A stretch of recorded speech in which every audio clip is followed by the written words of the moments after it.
Welcome to Mysteries Niger. I'm your host, Esther. Disclaimer. This podcast episode discusses real-life events involving violence, crime, and loss of life. Listener discretion is strongly advised. While every effort has been made to present accurate and up-to-date information, some details are based on publicly available reports and may still be subject to ongoing investigation or legal proceedings. This content is intended for information and storytelling purposes only. It is not meant to defame, accuse, or harm any individuals or organizations. All individuals mentioned are presumed innocent unless proven guilty in a court of law. The views expressed do not represent legal or professional advice. Listener discretion is especially advised for sensitive audiences. Let's get into today's case. A bus is riding through town. It picks up a passenger, a lady. It's nighttime. She gets in the bus and hoping to perhaps commute home or go somewhere, we don't know. As she gets into the bus, she realizes that there are 3 other men in the bus. So there's a driver, there's a conductor, and there are 2 other passengers. Now, conductors are perhaps a bus worker who is working with the driver. And usually the conductor's job is to load up the bus with passengers and to make sure that the driver drops them off at their designated stops. As people are getting off the bus, his job is to load more people into the bus or to, make more people join their trip. His job is also to take the transport fare, the payments from the passengers, and if they need balance or change for their money, he gives them the change. And that's pretty much the job of the conductor. Sometimes it could be one of the persons in the bus who takes the money from everyone for the driver, or it could be someone who knows the driver and works with the driver, and he works with the driver all day and split the profit together. So she gets into the bus and she realizes, okay, there's a conductor here. There's a driver that's driving the bus. There's a passenger to her left, and there's another one behind her. Nothing about the situation is unusual or unlikely, so she gets in. At first, she realizes, oh, I'm the only female in this bus. But just when she's starting to grow suspicious, the guy to her left says something along the lines of, "Conductor, my balance." And she's like, okay, so they're all passengers just like me. So these are the 2 passengers. There's a conductor and the driver. The guy reaches for the conductor and requests for his money. So the conductor fumbles with some cash, takes out some money and gives it to the guy to her left, the passenger to her left, and gives him the change for his payment. And as he takes the money, he puts it in his pocket and then he reaches his arm out again. And she's just thinking, what else does he want? But before she could even finish that thought, he puts her in a chokehold. The passenger to her left puts her in a chokehold and she's shocked. What's going on? She doesn't even understand. She doesn't even have time to fully understand what's happening. They tell her to cooperate or they're going to kill her. And they said it in Nigerian pidgin English. So it would go something like, cooperate or I go kill you. You won't die. You won't die. You won't die tonight. So she said they're saying to her, you won't die tonight. Cooperate or you go die tonight. So basically, cooperate or you're going to die tonight. Do you want to die tonight? She's shocked, panicking. She doesn't understand what's happening. So at this point, they had already taken her belongings from her. They took her purse, whatever it is, her phone, everything she had. She's fighting because it's natural human instinct to fight back. So she's fighting and they just keep yelling at her to relax and calm down or she's gonna die. The guy that was in front of her, the one that was acting as conductor, punches her in the face, right above the eye, breaks her skin. She starts bleeding profusely. Blood is just like streaming down her face, into her mouth, everywhere. She's like, oh my God, I am definitely gonna die tonight. How do you escape this? How do you get rescued from this? And they're just driving around town. Most people won't even know what's happening because they just see a vehicle on the road. The road is barely lit bright enough, and perhaps the vehicle is not even bright. You can't see what's happening in there. So they tell her to lay on the floor, and she's like, what? They tell her, lay on the floor, the floor of the bus. And she's like, oh my God. So this was the motive, because at this moment she's thinking, oh, they want to rape me. This is the whole point of this. She lays on the floor of the bus. One of the guys lays on top of her and tells her, I'm going to cut one of your breasts off. What do you respond to that? She just says, okay, perhaps she's understanding there's a price I have to pay to stay alive. The guy that got on top of her starts to choke her out, and she's fighting to stay alive because it's natural instinct to try to stay alive, but he's choking her, trying to make her pass out. At that moment, he asked her, do you have any kids? And she muttered, yes, she does. And that's when the script flipped. Suddenly, he's off of her, and they tell her to get up. And at this point, she's already really been beaten. She's got bruises all over her neck. She's bleeding from her face. She's got bruises on her face, scars, bruises that, will turn scars. Okay, we're going to let you go. But they threatened her not to say a word to anyone, and they threw her out of the bus. And that's how she survived the incident.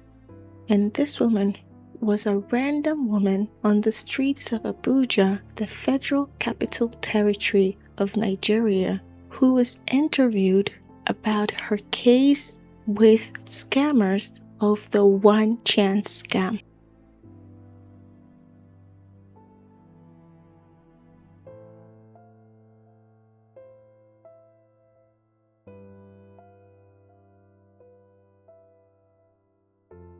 Every Nigerian is aware of the phrase one chance, and basically it means one chance. This is a scam that's very life-threatening, and it's also very frightening. It's not one that you can predict. You don't even know that you're about to be a victim until you're a victim. One chance is just one seat left. It's a scam run by drivers and conductors of public transportation. So basically what they do is they scream out on the road at traffic that their vehicle has one seat left, has one chance left, one opportunity, one seat. And why this is an opportunity for scam for most criminals is because most of the big major cities in Nigeria is very populated. There are lots of businesses, lots of factories, lots of growth, development. If you live in a city like that, convenience is one way to deal with every other hustle and bustle of the city. And one of the best convenience for most people is owning a car, because then you're able to commute to work, you're able to commute home, you can go grocery shopping and drive yourself home. Because transportation, like public transport, you get exposed to people of all walks, people who are pickpocketers, people who are nuisance, people who are thieves, people who are abusive, harassers, and all types. So if you're able to afford that privacy in public, most people will work hard and save up for it. There is intense traffic, severe traffic. Sometimes you could be stuck in one traffic for 4 hours, 6 hours, half a day. So what that also does to public transport is that it doesn't rotate the vehicle soon enough. If the traffic is intense that a vehicle is stuck in it for 3 to 4 hours, it means the drivers or this transportation, they only make one trip in 3 to 4 hours because they can't finish the trip, come back and repeat it again. So they only succeed to do one trip in about 3 to 4 hours. So if a vehicle is full, but somewhere along the way, one of the passengers gets down because they've reached their stop, now that vehicle has one seat available because someone's gotten off the bus. And now they start advertising that one seat. There's traffic. We're not going to be able to repeat this trip anytime soon. But luckily for you, one chance for one lucky person, one available seat, one golden seat. If someone was sitting on a bad seat on the bus and then someone gets off from a good seat, whoever was on the bad seat would just run to the good seat. And now they're advertising the bad seat. But if you've been stuck in traffic, stuck out there for hours, scorching heat, or it's night and you're running late, you're getting scared, even a bad seat is a lucky seat.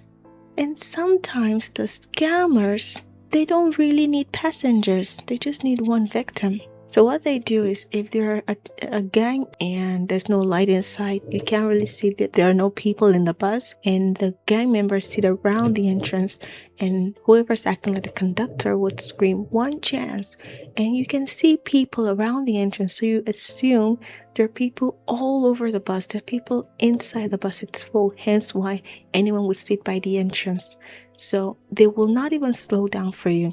So you don't have the time to look in the bus and see it's empty. What they basically do is they spread apart and make sure that there's a clear entry into the bus for you. The driver will slow down but doesn't fully stop, and they expect you to just jump into the bus as it's moving.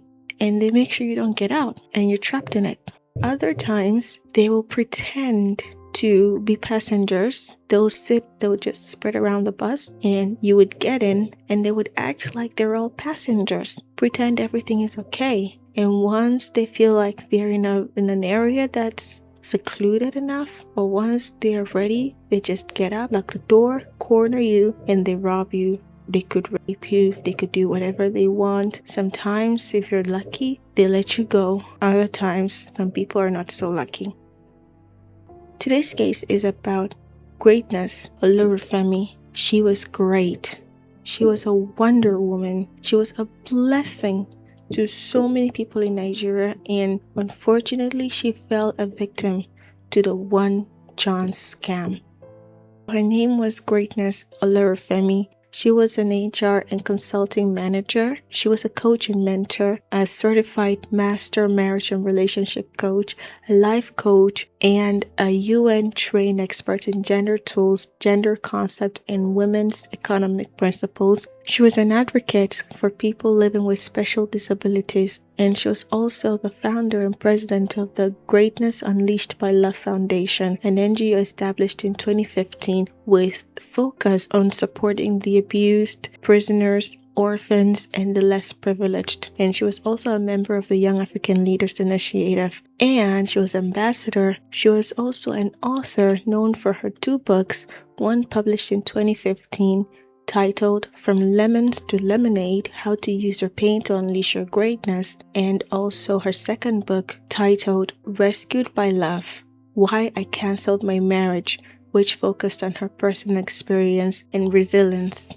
She worked with a lot of people. She supported so many people who had no one to support or help them or even care for them. She made her life an inspiration. She owned a YouTube channel. She owned social media platforms. She had live sessions. She had coaching sessions. She had Zoom meetings, Facebook Live, YouTube Live, Instagram Live. And she was so open and social and would use her own life story to inspire others and to motivate and encourage others. And she was not afraid to accept her mistakes, to expose her mistakes and learn from them publicly. She would go on interviews and talk shows, and she had lots of people who were depending on her before the incident. Let's take a minute to get to know her. When she died, she was 33 in 2023. She was killed on September 26, 2023, but prior to that, she lived a life that's inspiring and worth telling, a life that she wrote about in her second book, Rescued by Love, Why I Cancelled My Marriage. And basically, this book talks all about her wedding that was about to happen, and she canceled it 7 days to the wedding. And she also had a live session where she talked about the whole incident. It tells you the core values that guided her life and the same values that she fought every day to teach to other women, to teach to the vulnerable, and to help people. So basically, she said that she had challenged herself. Basically, she had told herself, I have to get married by June 2019, turning 29 soon. And she said she told herself that she must be married by the time she's 29. And she set the date June for herself. She has to be married by June. And she said she had a few reasons why she made that decision. At that point, she was very desperate. She really wanted a life partner. She said one of the reasons why she wanted a partner was because as a philanthropist, a volunteer, an HR, and someone, a life coach, a mentor, someone that works with people, many times they get volunteers, they get supporters, sponsors. Most of the times they're eligible young men and they join their cause, they donate money to their cause, and they work closely with them. Many a times they would hit on her. She would say, I don't want to mix business with pleasure, Every single time she works with a male eligible bachelor who's supporting their cause, it always ends that way. And confessing love to her or proposing one or two relationships with her. She felt like this wouldn't happen if I had a husband. Then they'll just focus on her cause and they would never hit on me because they know I'm already taken. So this made her start thinking about marriage a bit more seriously. So that made her start thinking, perhaps I should get married soon. So people who come to support this cause of ours will be people who genuinely believe in what we do and wish to support us, not people who are trying to impress me or trying to use this to grease their way into my heart. That was one of her motives for wanting to get married. Her second motive was she wanted to be a minister of God. She was already a mentor, a coach, was always speaking publicly and sharing the word of God, her morals and values, and supporting people. She wanted to become a minister of God who would also remind people of God's love for them. She felt like people wouldn't take her seriously if she was a single woman who was trying to share the word of God with them. But perhaps they would take her a bit more seriously if she were to be a married minister of God. So think, I can't seduce her with the pleasures of the flesh because she's a steadfast married woman.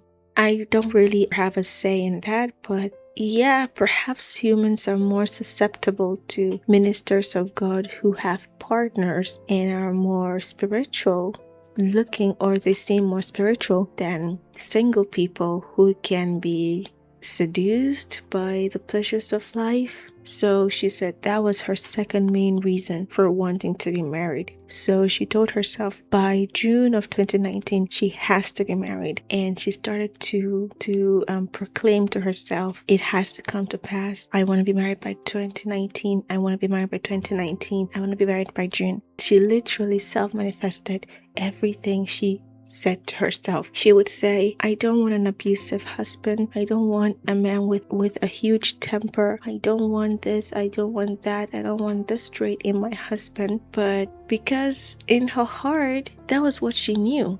For instance, I don't want an abusive husband. She knew abuse growing up because her father was an abusive husband to her mother, allegedly. So she said perhaps in her heart, she didn't really believe in what she was saying because she was attracting what she already knew too well. And she subconsciously, through the universe, attracted an abusive man. And she would whisper to herself, I want a doctor. I want a successful man who's going to love me and cherish me. And she manifested those things.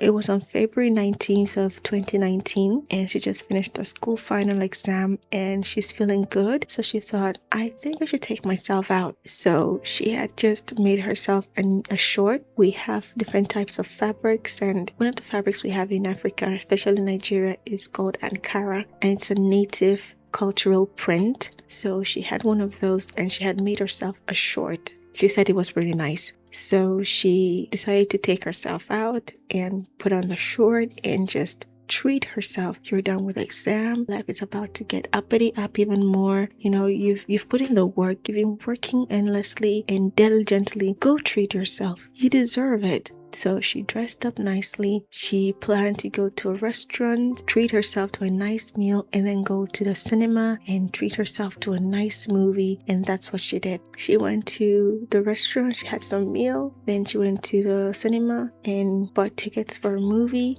and she started feeling pain in her stomach. And she's like, oh my God, what is this? Lord, you didn't tell me earlier today this was going to happen. Because she says she prays every day. She speaks to God like a father, like he's right in front of her every morning. She's going to pray to him. Lord, these are my concerns. These are my worries. These are the things I'm grateful for. Speaks to him like he's right in front of her. She was like, Lord, when I prayed to you this morning, you never said anything about pain. You didn't show any sign. You didn't say anything about me feeling any bodily pain today. What is this, Lord? Is this a sign? And she said she saw her movie. The pain would go away and return. She saw the movie and she returned home. When she got home, she got a call from a friend. And she said this friend is kind of, one of those spiritual friends that they're always somehow in sync with you spiritually. The kind of friend that won't call you for months. You guys are not in touch for months. And then suddenly out of the blue, they'll call you. Hey, I just felt in my spirit you're not okay. What's wrong? I feel like you're going through something really intense. You have money problem.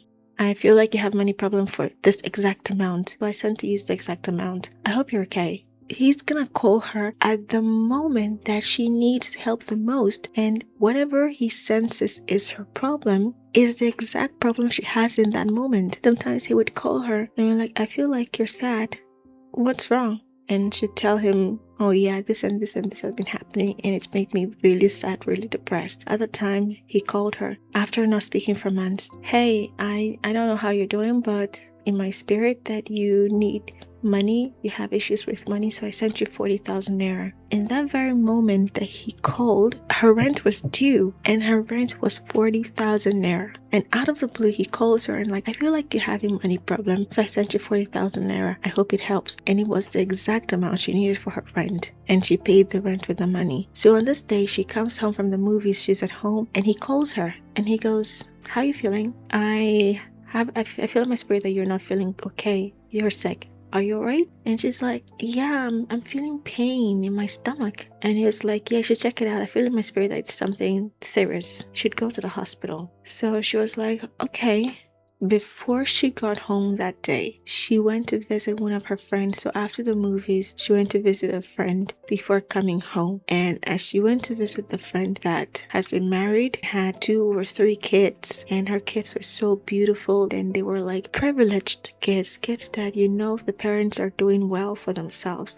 And she said the kids looked so pretty, they looked adorable, they looked like rich people kids, and they were born in America. So she goes to visit. She's saying to her friend, oh my God, I want, you're living my dream. I want a life just like yours. Not like she was jealous of her friend, but she was happy for the friend and acknowledged that the life the friend had was the kind of life any woman would want, including herself. And she was like, I hope I have a life just as nice as yours. A husband who loves me, a husband who cherishes me and gives me a good life just like you. And I have beautiful kids like you. I want to marry a doctor, a husband who loves me and pampers me and just dotes on me. And the friend was like, amen, you will get it and more. She said she felt very positive, and that was around the time she had already decided she must be married by June. So she was again speaking into her life. She wants to marry a doctor who loves her and cherishes her. So she leaves there at the end of the day and goes home, and that's when the male friend called her and was telling her that he thinks it's something serious, she should go see a doctor. So she said okay,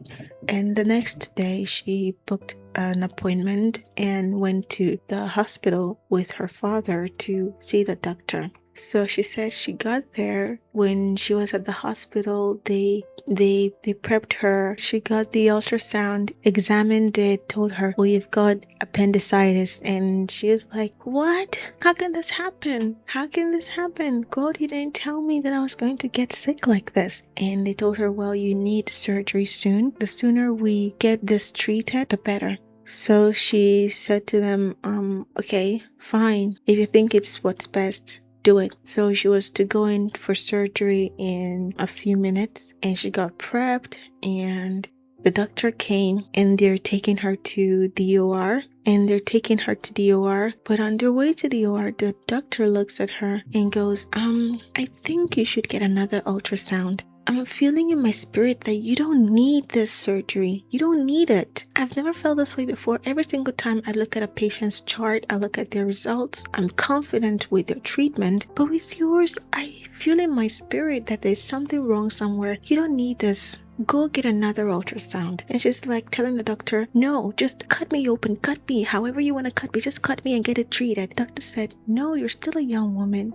You don't need surgery until we're certain, we're fully 100% sure you need surgery. I'm not going to cut you open just because I can. Go get another ultrasound. So she says, okay. And she goes back in. She gets another ultrasound done. And the results came back that everything was okay. There was nothing wrong with her. And she's like, what's going on? What is this? What is this magic? What is this sorcery? What's this confusion? The doctor tells her, I have a contact to this center, an organization.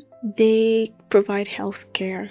They can read your ultrasound a bit more in depth, perhaps look for a treatment or something. Maybe they can find underlying cause of your pain. You don't have appendicitis and you don't need surgery or any kind of treatments like that. He passes on the contact to the organization and tells her to go there. She goes. He tells her, go there and see a sonologist. She goes there with her dad.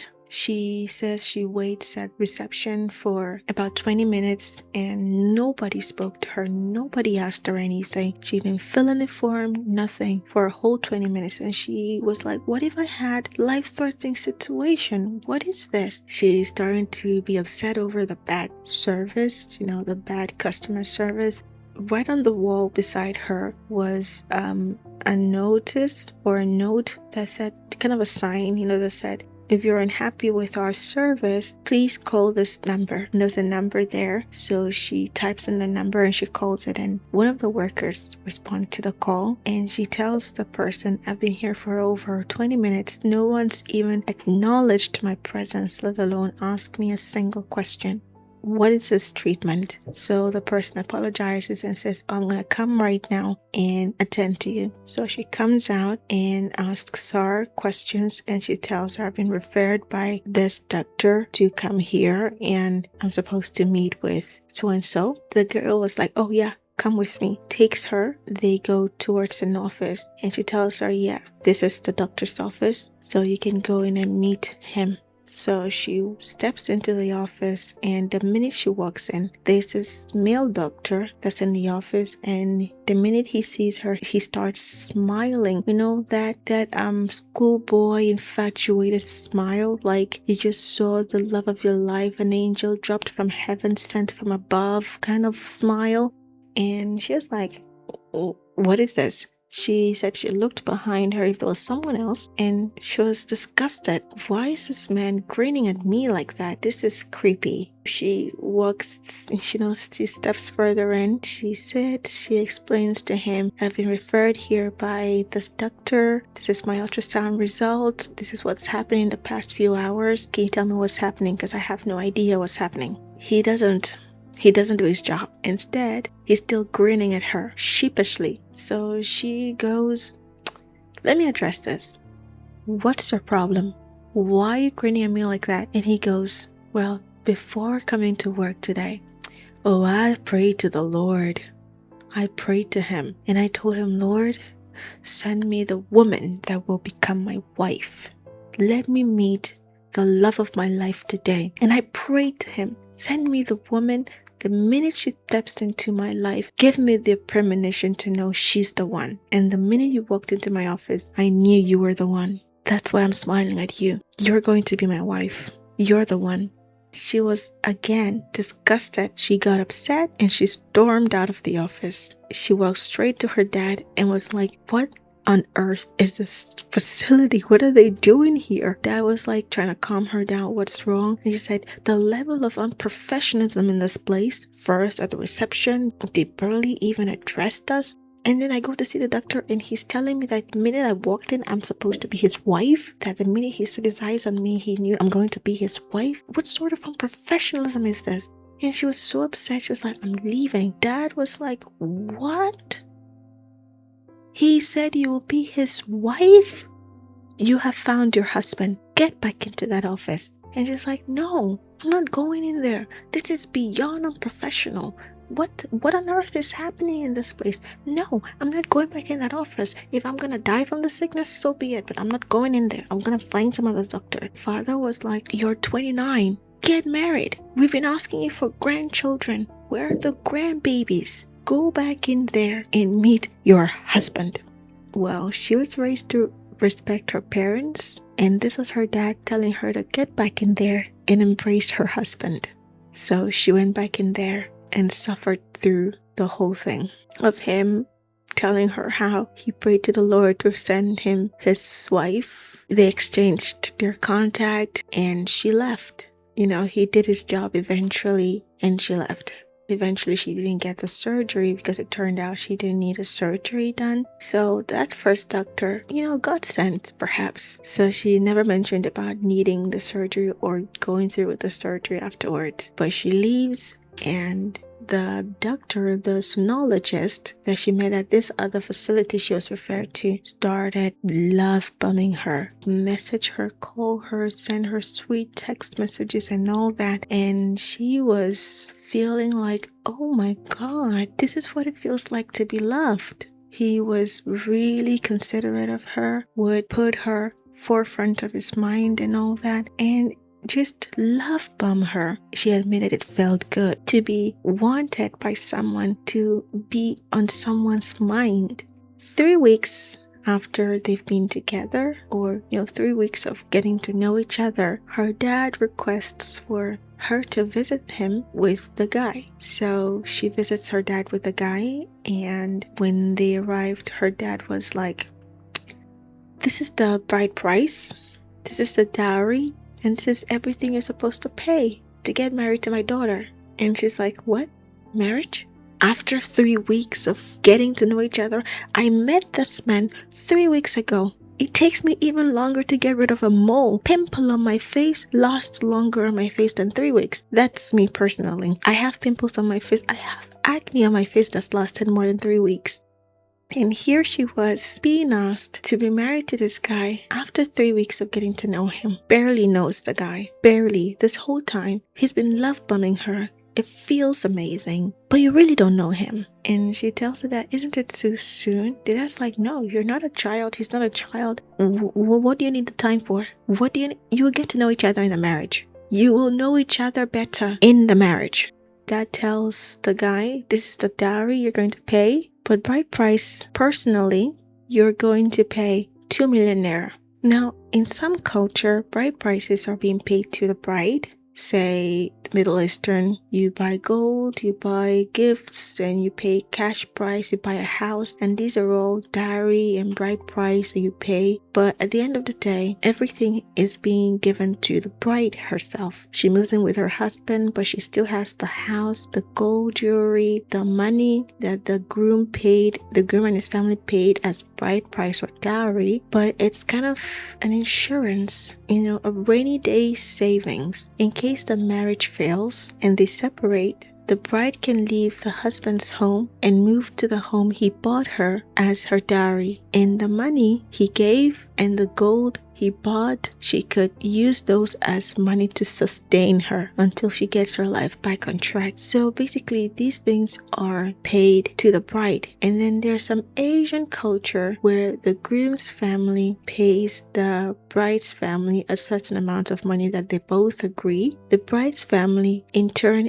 hands over the money to both of their children. The couple hands the money to both of them. Use this to buy a house or start a business or down payment for mortgage, but it's kind of start your life starter pack. And there's some part of the culture in the world where the bride's family pays the groom's family dowry to be married to the groom. And there are also other parts of the world where dowry, what? They don't do that. I love you, you love me, great. Call the pastor, get married. That's it. There are no talks of dowry because it's not their culture. They don't do that. In Nigeria, they do that, pay dowry, but everything, the dowry money, the bride price money, everything goes to the bride's family. She doesn't get a share, any of that. It's all given to the bride's family.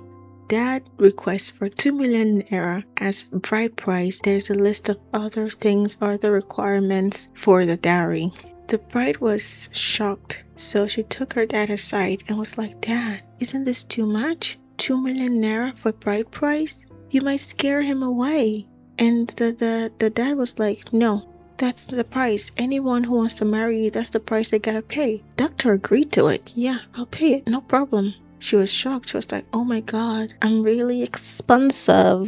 I'm really valued," because it's any woman would feel that way. Of course, I would be over the moon if my parents were asking for $1 million and my groom was like, "You know what? Make it 5. She's worth it." So of course she felt like I am precious. She was precious, but she said at the time she had low self-esteem. So him accepting to pay that much for her, pay that much as her dowry, her bride price, she was like, "Oh my God, I'm so valuable." She needed external validation to feel valuable. They agreed on the price and everything else, and they leave. So the guy, the doctor, and her, they get in the car and they start driving away. And as they're leaving, he's quiet the whole ride. So she's like, oh my God, he's gonna leave me. He's gonna leave me. He's been so quiet. My dad succeeded in ruining it after forcing me into being interested in now. He just ruined it with his own hands, all that type of stuff. And she's trying to make small talks, trying to be funny, humor him, make him laugh. And he's just not having it. She's like, oh, okay. I'm just gonna wait. I'm just gonna give him time to sort through his emotions. She's definitely having thoughts in his head, so I'll give him space, emotionally and mentally to deal with it. So I'm just gonna be quiet the whole ride. So she stays quiet in the ride, and it can be boring, especially if you have to ride through busy streets and traffic, and it's not like it's a road trip. So eventually she takes out her phone and she's, okay, I'm just gonna watch a live stream or watch 1 or 2, interviews or educational stuff like that. So she starts watching it, and the next minute he slams on the brake, heart-throbbing kind that you're like, oh my God, did someone just jump in our way? Was there a child in the way? Did we almost ram into another car? Like, your heart's beating. And she looks, there's no one on the road. So she asks him, what happened? We just slammed the brake that hard. And he was like, never you ever in your life, ever again use your phone when you're in my car. And so she's thinking, he slammed his brake this hard because I started to use my phone in the car? She couldn't understand, so she tried to clarify. You slammed the brake because I used my phone in the car? And he said, yes, don't touch or use your phone when you're in my car. That was the first rule he ever gave her. She thought maybe he's edgy because, he's mulling over the amount of money he has to depart from. Perhaps he's trying to act chill about it, like he's okay paying that amount, but a bit too much for him, and he's reconsidering. So she's like, sometimes you just get really angsty and angry over everything if you're broke. Or you're about to be broke, stuff like that. So she's thinking, okay, perhaps he's just a little edgy because of the money. So she dismisses it. That was the first rule. The next thing she knew, she was given more sets of rules, that she had over 20 rules. Rules that included, you are not allowed to speak to anyone about me. You can't tell anyone my name or even show them my picture or mention me in any scenario. You're not allowed to post my picture on any of your platforms or even share your photos with me. And you're not allowed to post online about me or anything. Don't talk to friends, don't talk to colleagues, don't talk to anyone about me at all. And you're not allowed to mention my name in church. Basically, pretend you don't know me in public. Don't talk to anyone about ever knowing me. Don't use your phone when you're in my car. Don't talk back at me. Don't question me. Don't question me about anything, and do everything I say when I say it. But she still dismissed it all because she would make excuses for him. And after that incident, she said he started to try to throw her off her sink. So basically, she's gonna make her own plans for her day, plan everything. And then suddenly he's gonna call her or message her and be like, change of plan. I need you in so place at so time. And it's gonna be like an hour later or half an hour later. And she's like, what? I already made plans for that allotted time. And now you're just telling me to scrap that and entertain you? So she'd say to herself, if he was already my husband, of course, my plans would have to align with his own schedule because we have to support each other. But you're not. So why are you suddenly making me change my plans for you? Most of the times she would scrap her plans and entertain him because she wanted to be a submissive woman and a supportive wife to be. And on the 30th of March, she had a charity outreach. Registrations filled all the forms and taken all the steps they usually do to go meet the children and to donate and educate and all that. Typical things they do all the time, and they always end up meeting the kids and a day to remember kind of experience type of day. But on that day, she made plans. People had donated over 70,000 naira,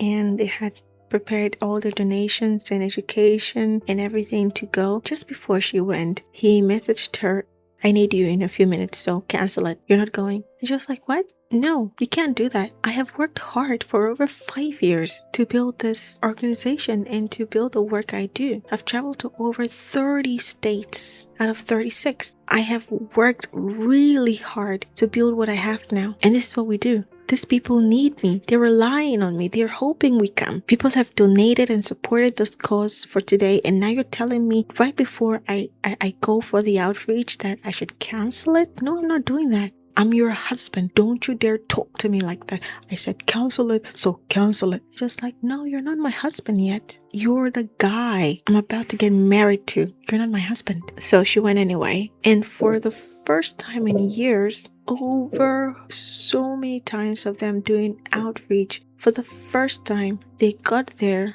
and the organization wouldn't let them see the kids. They took their donations, but they made excuses and they wouldn't let her see the kids. And she thought this was a sign. The minute he asked me to cancel it, he must have jinxed it somehow.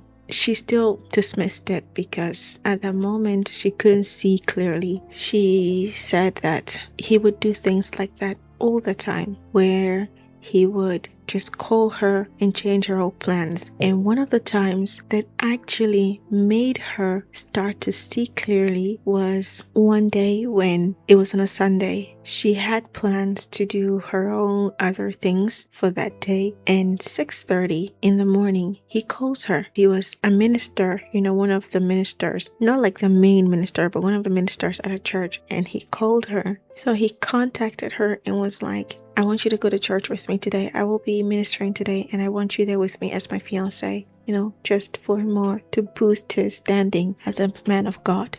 You want me to join you by 7 and you're calling me 30 minutes prior? I told you, if you need me, tell me on time so I can plan my day around to accommodate you, to entertain whatever you need me for, not call me at the dire moment.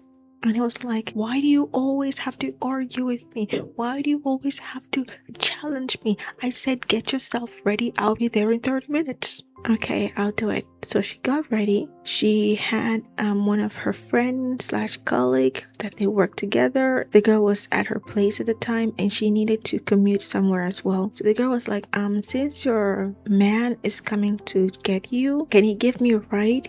Since I'm headed the same direction as you guys. And she was like, sure, of course. So she called him and was like, can she join us? She's, going the same way as us. Can she join us for the ride? And he was like, how dare you? Why do you do this? Why do you challenge me? I told you I don't like crowd. I don't like third party. 3 is a crowd. And she was like, oh, sorry, I asked. I apologize, sorry I asked. So she again made excuses for him. He's an introvert, so she thought perhaps 3 is indeed a crowd. To him, she was an extrovert. A mentor, a coach, she's used to crowd. So she felt perhaps 3 is not a crowd to her. 100 is not a crowd to her, but perhaps 3 is a crowd to him. So she nicely told the girl, whatever excuses she had to make, and the girl understood. And then suddenly he called Okay, fine. She can go with us. We're not going out of her way. If she's going the same way as us, she can go with us. And she was like, oh, thank you so much. Thank you so much. I'm so proud of you. Thank you so much. And she told the girl, yeah, you can ride along with us. So they both get ready. They go over to the junction that he told them to wait for him. They get there. And right at the time he told them to be there. Because again, the screaming, the yelling and all that. So she made sure to be there right on the time. And when she got there, called him and was like, hey, we're here. So we're at this place, exactly at this exact place. So we'll see you in a few minutes, yeah? And he was like, yeah, I just got out of bed. I'm going to quickly shower, get dressed, and I'll be there in 10 minutes. And just like, okay, we'll wait for you. And she thought, well, let me just jokingly say this to him because, again, he's my fiance. He's supposed to be my best friend. And so she jokingly said, if that was me making you wait extra 10 minutes, you would have been so mad at me. And he blew up. Why do you always challenge me? Why do you always question me? Why do you do this? Why do you feel you know better? And just like, calm down. I didn't mean to instigate anything. I just thought I could joke with you, as my best friend. And it was like, no, I'm not your friend. I'm your husband. I'm not your friend. I'm your husband. So don't joke with me. So she was like, okay, sorry. And again, she was like, okay. She remembered her previous relationship where she was with a man who wasn't abusive. The man loved her to the point that she felt there was something wrong with the love. He would cook for her. He would accommodate her. He saw things in her she didn't see in herself. She had 4 businesses running, always busy. And he'd tell her, in your future, you're going to be a public figure. You're going to be a coach, a mentor, public speaker, and you're going to support people and inspire people. And she said she'd laugh at him. Me? Why would anyone listen to me talk? Why would anyone even want to hear me speak? No, you're imagining things. And he'd tell her, no, you're going to be great. You just don't know it yet. He would buy her books. He would support her. And he would always talk her up. He would talk her up and she's like, where are you seeing this goodness in me? Why are you seeing this greatness? Because I don't see it. I don't feel it. And if she ran out of accommodation and money to afford her accommodation, at one point he housed her. And before they were living in the same home, they weren't intimate or anything, but physical closeness wasn't a taboo. But at some point she needed actual housing and he convinced her to come stay with him. Once she moved in there, physical touch became a taboo to him because he wanted her to feel respected. He would never hold her hand or hug her or even try to kiss her, nothing, because he wanted her to feel respected. He would cook for her, clean, encourage her, boost her confidence, talk her up, and just made her see things in herself that she didn't even see at the time. And even at times when she would try to make other plans and when she tried to make big decisions, she would consult him. And if he told her, I don't think it's best for you, she would listen. Without arguing, she would listen because she knows this is one person that sees greatness in me that I am unable to see in myself right now. This person has my best interest at heart. So she remembered that moment. He was the perfect man any woman should ever have. And she said she left the relationship because she felt that kind of love was wrong, because she grew up in an abusive home. So when she found herself in a love that was too good to be true, she couldn't believe it was true. And then here she is, about to marry a man who's always telling her, you must listen to me. You must do what I say. You must stop challenging me. And she was wondering, my ex never had to do that. He loved and respected me enough that I chose to listen to him. I chose to respect him. I chose to never challenge him. And that was when she realized the kind of love she walked away from before. And she was just, okay, again, dismissed it. During that ride, that was when the veil started to get off her eyes, because eventually he shows up, picks them up, and they start going on their way to their destination. On their ride, no one's talking to anyone. Nothing, no music. At least we're not talking to each other. Play a music that you all can, vibe to together. Nothing. So she thought to herself, let me just, again, fiddle with my phone, maybe watch a live stream or an interview or something. So she starts doing it, and then she was watching a church sermon or something. I think a church sermon. So she's watching it. He looked at her, gave her that daggery kind of look. And she's thinking, okay, maybe the sound of the video is bothering him. So she puts on her earpods and starts listening. And the next thing she knew, he slammed the brake really hard again, dramatically. And she's like, what happened? And he yelled at her, I told you never ever to use your phone in my car. What are you doing? Naturally, she got embarrassed because her friend's at the back. This is the guy she's about to get married to. And they've already started to share the wedding invite. Date has been set. And now a third party is saying that they can already see you're about to marry an abusive man before you're even married. So she says she's very embarrassed. She tries to coyly whisper to him, you can disrespect me in front of family, but you should never disrespect me in front of friends. Like any of us would do. Get your shit together. There's a friend right here. Behave yourself. You can do this in front of family, but don't do this in front of my friends. That's something any of us would do. I would do it.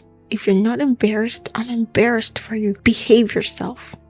She's like, you can disrespect me in front of family, but don't disrespect me in front of my friend. And later on, she's like, perhaps she should have chosen her words better, but honestly, I don't see what's wrong with those words. When she said that, he got even more upset and started riding maniacally around the town, speeding and all that. Now they're all scared. She's scared, and she said at that moment, he's yelling at her, he's shouting, he's talking. She said once you yell at her, she's gonna start crying. And that moment, my heart broke because that is so me. You yell at me and I'll cry. Personally, I grew up in a neighborhood where parents don't really care about their kids. They just let you raise yourself, and if you grow up to be good, good for you. If you grow up to find yourself a criminal and you're locked up, that's good for you too. The parents barely discipline their children or punish them for anything. Mom was like, no, I'm gonna punish you if you misbehave. She was pro punishment, but she was against hitting a child or beating up your children. So she'd rarely hit me. She would only threaten to hit me, and she would shout it at me, and I'd get so terrified and I'd start crying. And even as a teenager, if my mom shouted at me, I'd cry. I'd even cry myself to sleep sometimes.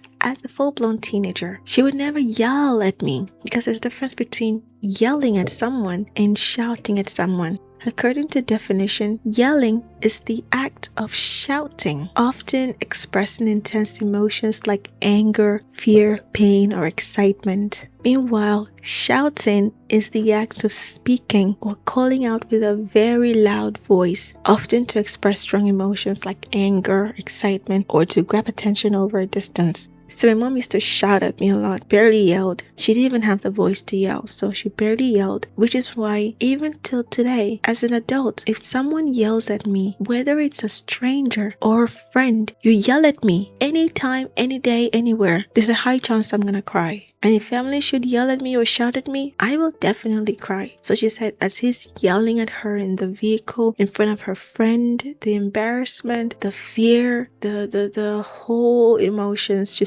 just started crying. At some point, she got tired of crying, so she lifted her head up and she just said, this is not the kind of man I wanted. Like she's saying to God, this is not the kind of man I wanted. And, in hindsight, she said, perhaps it was, hurtful to say that in front of him, but that hurt him even more, and he was driving around like he had a death wish. They're all afraid. Even the friend at the back is afraid. She's getting to her stop, and she manages to message her before getting out of the vehicle and was like, I think he has severe anger issues. You should see a therapist before the wedding. And that kind of rang a bell in her head.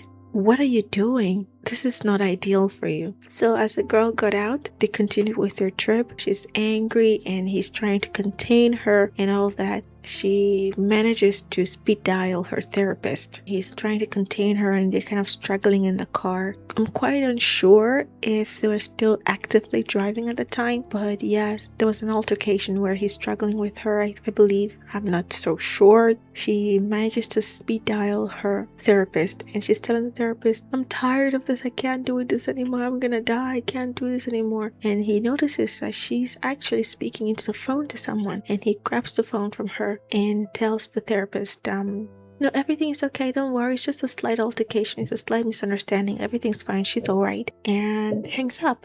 So at that point, she's like, no, this is not happening. I am not marrying you until we go in for therapy. This can't keep happening. I will not marry you until we go for therapy. And he starts talking her down. He starts berating her. Who do you think you are? Always challenging me, always questioning me. Is it because you're a mentor? Is it because you're a coach? Because you have people who listen to whatever you have to say? Is that what's giving you the morale? Is that what's giving you audacity? You are nothing. You are nothing. I'm a doctor. You are nobody. So she's just like, how did I go from having someone who would tell me you are everything you can ever imagine? All you have to do is imagine, to being with someone who's telling me I'm nothing, despite all my work on myself. She stood her ground. Eventually he caved in, but he said, before I go for therapy with you, you and I are gonna go sign our wedding certificate, okay? Otherwise I'm not going to therapy. We have to legally be married. So they go to court, they sign the legal papers, the certificate, and they were married legally. Now all that was left was the social ceremony and the party. They go for therapy, therapist talks to them and everything. And eventually the therapist was like, you know what? Fuck this. I'm gonna tell you as it is. Doctor, sir, you're a terrible person. You don't need a wife. You need a slave. Ma'am, don't marry this guy. If you were my daughter, I would tell you not to marry this guy. Period. This doctor didn't just choose to be unethical. It's because while they're trying to work through their issues and the doctor's asking them thought-provoking questions, among one of the questions, he got pissed and he said, well, there's nothing you can do now. You can't walk away from me ever because we're married now. You're bound to me forever. There is nothing you can do. You can't walk away. And that's when the doctor was like, what? You guys are married? I thought you're yet to be married. And the girl said, oh, we've signed the papers. So that's when the doctor was like, this level of abuse before marriage, what is going to happen in the marriage? He's already feeling like he has full autonomy over her just because they signed legal papers. The therapist decided to tell them that you're looking for a slave, you should walk away. And the girl was like, but we've already signed the papers, I'm already married to him. I don't think there's much that can be done. Have you guys consummated your marriage? She said, no, we haven't. We have never been intimate ever. And she said, good. That nullifies the marriage. As long as they both have never consummated the marriage, then the marriage can be absolved. And honestly, I don't know how that works because some people could claim, yes, we have. We consummated the marriage. Imagine if she goes in there and says, no, we haven't been intimate yet. And he goes, yes, we have. What will they do? Check her? And what if there's no signs? And he says, yeah, because it's been a week. It's been 2 weeks, actually. It happened. How do you prove? I don't know. They told the court, we haven't consummated the marriage, and it was annulled. That's how the marriage was called off. She spoke up about it. She wasn't ashamed of it. She put in the work, went to therapy, and worked on herself, and eventually was able to come out triumphant and to heal from the trauma and to also use her story to inspire others. In 2023, she's put this behind her. She's written a book about it, and she's talking about her story, helping others find their voice, learn from her, and all of that. And then on one evening, she gets in a bus. No much detail on the purpose of the trip, but honestly, doesn't matter. She gets in the bus. That's the regular yellow bus that's used in most parts of the country, like Lagos and Abuja, because most of the public transportations, the paint color is yellow. So the tuk-tuks and the taxis, public taxis, and the buses are yellow. The buses look reminiscent of a school bus. So she gets in a bus. There are 2 guys in the bus. There's a driver driving the car. There are 2 guys at the back. And there's a lady, a mature lady that looks like she's in her 40s, who is at the back seat. So the lady got in before her. And along the way, Greatness got in the bus as well. So obviously there's nothing that's gonna make her feel like something's about to happen, because again, there's a mature motherly woman in the vehicle as well. She gets in, she's just relaxed and ready to go on her journey, when suddenly one of the guys gets up, locks the door, and the driver starts to roll up the window glass. And one of the guys, the one that's closing the door, takes out a long gun. The gun has a long barrel, points it at Greatness, and the other guy takes out a short gun and points it at the elderly woman's head. What do? They're panicking, they're scared, and they're asking them for their belongings, and they're just handing it to them. Asked for the purses, they open it, look inside. They see their phones and everything. They take out their card, and usually they would have like a POS card machine with them. So what they do is you'll take your card from you, they'll insert it into the card machine, request for a certain amount, just like you're making payment, force you to give up your card pin, insert the pin, and they'll transfer the money to themselves. So whatever amount you have in there, they would just wipe it clean. So that's what they did. First, they went through the older woman's purse. They saw her card, they took it out, and they started robbing her, requested for her pin, and one of the other guys started to punch Greatness and just beating her up. They asked the older woman for her pin and, taking money from her. Eventually, the other one that's searching her purse is like, "Are you a police officer? Are you a police officer? Are you a police officer?" And she realized, oh my God, they found my work card, because she is a journalist and she writes lots of stories, and most of the stories you have to verify with the police and all that and investigate and all that. So she has a card by the police that she can,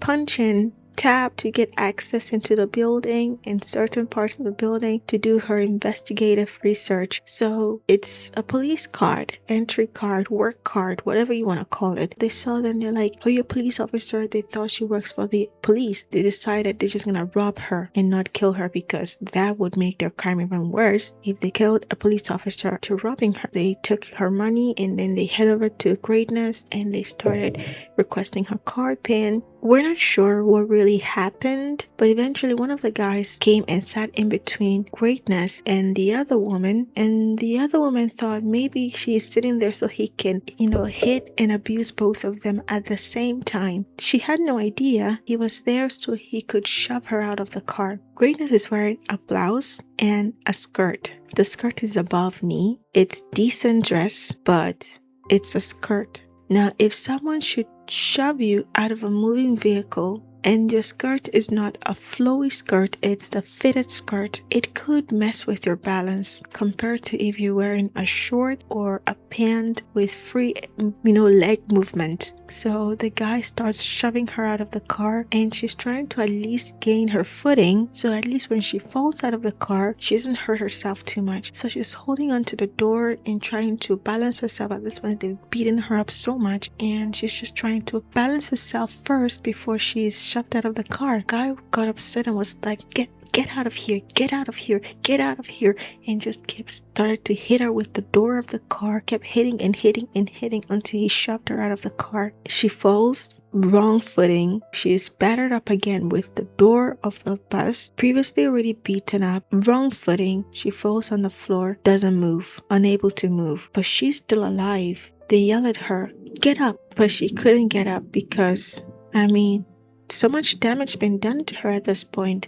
and they just drove off, running over her. They ran over her and drove off. Now the other woman, she's like, "Oh my God, I'm next. I'm next." She just literally saw them batter up and run over a young woman. So she's thinking, "I'm next." They take as much money as they could from her, drove around, made a few turns, and eventually opened the door and shoved her out and drove off. There are 3 people who have been arrested. They're suspected to be the people who did this to her. But again, no much public news about it. I watched a lot of videos, read so many articles. I haven't really found much about a court case or anything, but I found so many pieces of people being enraged, what is happening. So right now, I can't really give you a full detail as to what happened to those guys. But as to Greatness, they ran her over, they drove off. Some kind people found her. They drove her to a hospital. It's a government hospital. When they got there, they tried to get her help, but nobody would help her, and she died there without getting any medical help from the practitioners, allegedly. Imagine being there. You could get help, life-saving measures, but no, Nothing happens because there are questions like, where's the police report? Where's the incident report? Who's gonna pay for this treatment? And she dies at the hospital. It's one thing if she died where this happened, but imagine being taken to the hospital and dying there because nobody's willing to save you. So there were lots of press releases, and I watched a couple, and one of the press releases that I watched was female government official who said something about the one chance scams, and she said that Greatness died an unavoidable death. And honestly, that stuck with me. Unavoidable death.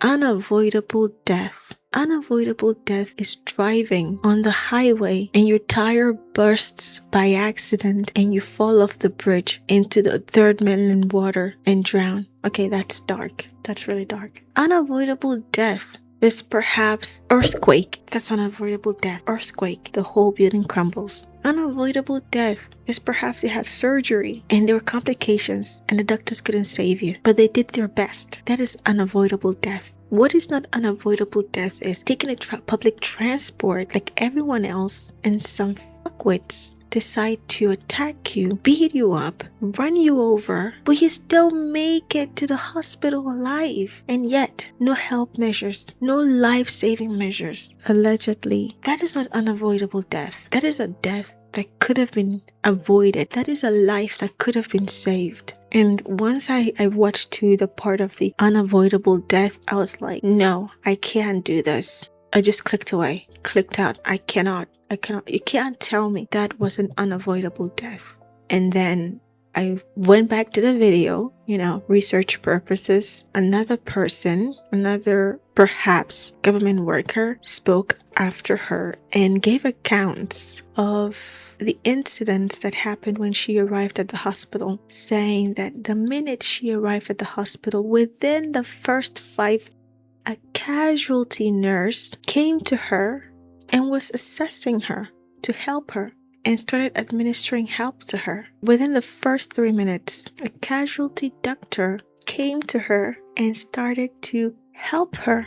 And within the first 5 minutes, casualty officer came to her and tried to help her. But the part that stuck with me was within the first 5 seconds, a nurse came to her. Within the first 5 seconds that she got help. But everywhere, everyone were posting that this lady was rejected from the hospital. They kept asking questions like, where is your police report? Who's gonna pay for this treatment and all of that? So how did she get help within the first 5 seconds? Anyways, so as of right now, I can't really find much information about what happened in terms of justice, but I am still looking more into it and keeping my eyes out, making sure that I gather more of the information, because I cannot just leave you with no closure or answers